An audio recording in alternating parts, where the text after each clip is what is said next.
ప్రభునందు ప్రియులైన మీకందరికీ యేసుక్రీస్తు ప్రభువారి నామంలో శుభవందనాలు తెలియజేస్తూ ఉన్నాం. దైవజనులు బ్రదర్ భక్త సింగ్ గారి పరిచర్యలో నుండి దైవ మర్మములు అక్టోబర్ 12. అబ్రహామునకు దర్శనమందు వచ్చి, అబ్రహామా భయపడకము, నేను నీకు కేడెము. ఆదికాండం 15వ అధ్యాయం 1వ వచనం. ఆదికాండము 15వ అధ్యాయంలో దేవుడు అబ్రహామునకు 5వసారి ప్రత్యక్షమయ్యను.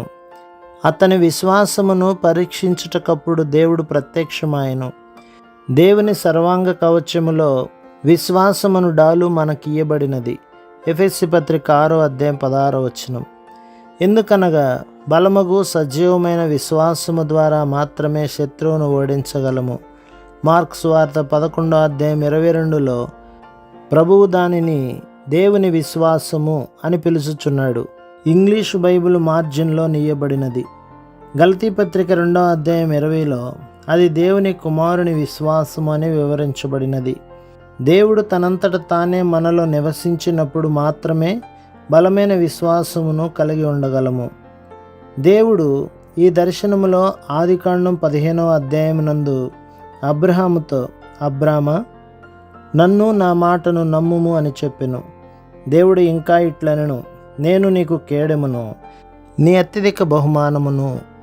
కీర్తనలు 84వ అధ్యాయం 11లో దేవుడు సూర్యుడును కేడుమునై ఉన్నట్టుగా వివరించబడెను. బహుమానము విశ్వాసముపై ఆధారపడి ఉన్నది.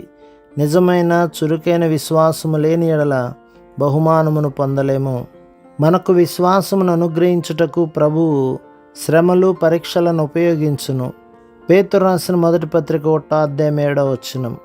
దేవుడు స్పష్టముగా అబ్రహాముతో మాట్లాడెను, అయినను నమ్ముటకు అతనికి కష్టముగా నుండెను. ఆదికాండం 15వ అధ్యాయం 2వ వచనం, 3వ వచనం. అబ్రహాము అనేక సంవత్సరములు వేచి ఉండి తనకు పిల్లలు లేరను సంగతిని గుర్తించి తన ఆస్తిని తన ప్రధాన గృహ నిర్వాహకుని పేరట పెట్టుచు వీలునామా తయారు చేసెను. ఈ పొరపాటు నుండి అతనిని రక్షించుటకు దేవుడు అతనికి ప్రత్యక్షమయ్యను. మన హద్దుబాటుల వలన తరచుగా అనేక సందేహములకు గురి అగుచుందుము.